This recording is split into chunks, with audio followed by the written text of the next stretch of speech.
कणकवली बाजारपेठेत मटका अड्ड्यावर पालकमंत्री नितेश राणे यांनी धाड टाकली। पोलीस अधीक्षकांना फोन करून त्यांनी धारेवर धरलेलं आहे। बाजारपेठेत घेवारी नामक एका व्यक्तीच्या मटका अड्ड्यावरती त्यांनी ही धाड घातली आहे। नितेश राणे यांच्या धाडीनंतर कणकवली पोलीस घटनास्थळी दाखल झाले। पोलिसांना कोणतीही कल्पना न देता पालकमंत्र्यांनी या मटका अड्ड्यावरती धाड टाकल्याचं दिसून आलं।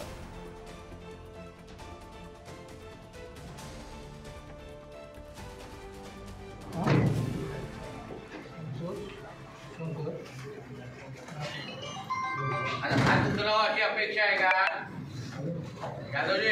कुठून निघताय बघा, काय चाललंय बघा आमच्या सिंधुदुर्गाचे।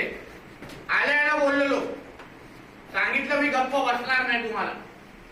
हे सगळं कसं चाललंय सांगा तुम्ही मला, कशाला चाललंय? मी तुम्हाला समोरून नाव दिलेलं तरी काय केलेलं नाही आहे।